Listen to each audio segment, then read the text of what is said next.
How early on it seemed like by having your guys push it on a defensive rebound, it sort of made them maybe not send as many guys to the offensive glass, but also kind of got you guys started.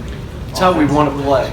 And I just got a great text from a buddy of mine. If Ash doesn't get in foul trouble and Nate is right, you guys are fine. And when EJ plays the way he plays, you got a chance.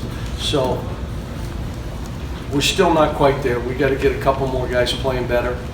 And basically, what EJ did is what my vision for him is. Notice he didn't take many jump shots, and the ones he did.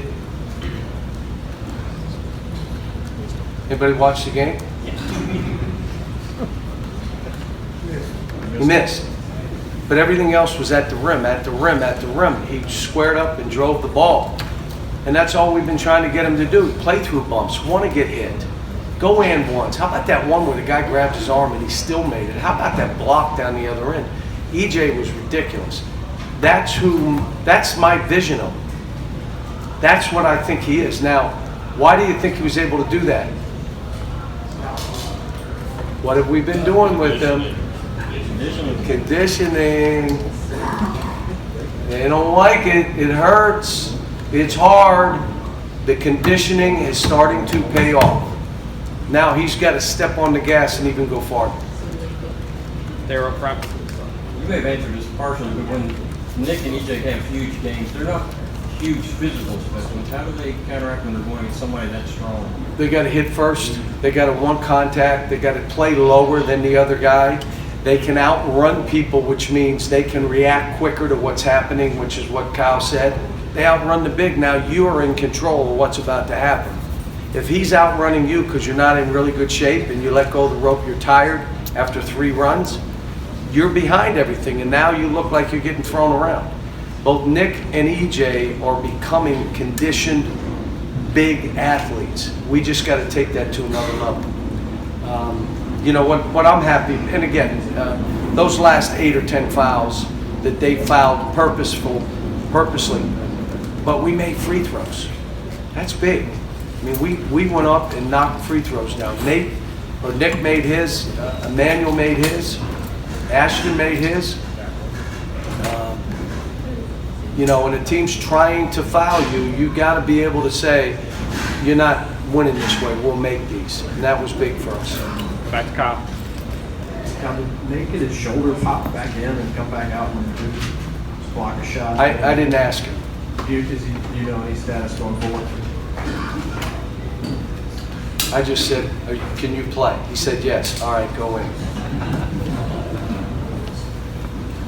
Questions, guys?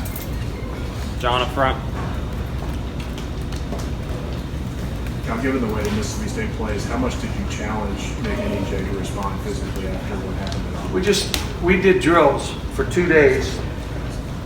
The same drills we did before Auburn.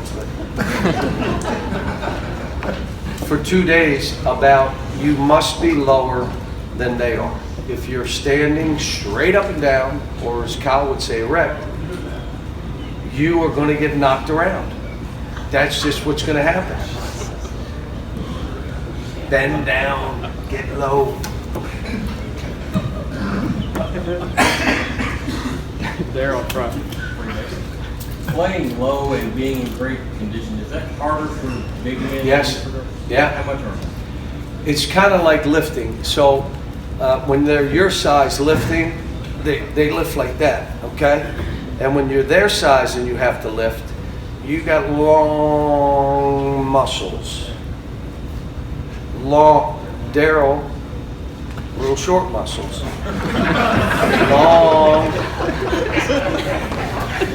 long muscles. And it's the same, the lungs. Big guys develop later. Like EJ, it's taking him a little time. So what? What is the issue? It's taking him longer. I had a guy hit me today and said it's the first time I saw EJ smiling on the court because he's in shape. You know what you look like when you're out of shape?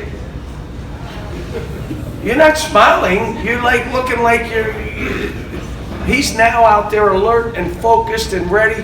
And when he needs a break, he says, give me a minute. And I tell him, go back in when you want to go back in. and then he'll walk up and go in. That's what he is.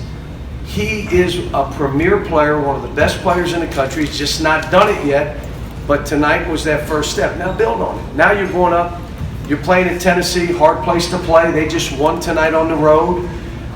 Rick's got his guys playing better and better, and they're physical. They're physical. So, Jerry on the left. How about EJ's defense on Perry? How well Good. do you think he played that? he did good. There was a couple times that he played behind him, but I thought what our guards did and how we played Perry was pretty effective. And we had spent 2 days. We started one way, and the staff talked me out of it, and I'm glad they did. Then we went another way, and I was fearful because we're small, and if you trap with both bigs, that means you got 3 little guys around the rim if he decides to shoot it and miss it. So we did some different things. We did that, and the guys, they did a good job. You see how important Ashton is to this team. You see his energy to start the game. I mean, it's this team, we can't afford him getting in foul trouble, and I keep saying, you cannot reach. Don't. It's not worth it. It's not worth the 1 steal when you go 5 times and 2 of them are fouls. It's just not worth it. So, thought he did a better job today. John here on the right. Maybe it's time for one more. John, the technical at the end, deserved or not deserved? Oh, yeah. Yeah. I mean, yeah. My thing is real simple. If an official, this is just my belief, I may be wrong in this, but if you miss a call and don't make a call, it don't matter what the coach does, take it. Take it. And so, you know, in that case, I did enough to deserve it. But I'm just, we've had a couple games now, I'm getting kind of up to in here now. And so, you know, I got to stand up for these kids. I can't let stuff happen, or it's okay to, I'm not going to let that happen. Now, this crew tonight did a good job on this game, I thought. I mean, if they called them foul down here, they called a foul down here. You can't take the last 10 fouls they fouled us on purpose. You have to eliminate those. But, you know, it was a physical game. They were physical, and guess what? We were physical. Last one, Maggie, in the middle. Coach, you've always been a pretty vocal proponent of the extra pass. Saw a pretty obvious one tonight between Tyrese and Ashton in the second half, and ended the night with 14 assists. Happy with those efforts? Yeah, we're getting better. I mean, I thought Emmanuel took some shots, like step backs. Just take it 2. It's not how we play anyway. And I thought he took one where the ball bounced out and we had another clock. He took one quick. But he's playing so well and playing with so much energy, and you know, you let him play through. But again, Keon's vital for this team. Johnny's vital for this team. Nate's vital for this team. Dante met with me. We're going to give him a little time to condition. I may start playing Dante. Came in and said, you know, he went through a workout like with our team, like doing individuals, and I had never seen him go that hard, like ever. I went, that's who you are now? Are you ready to go?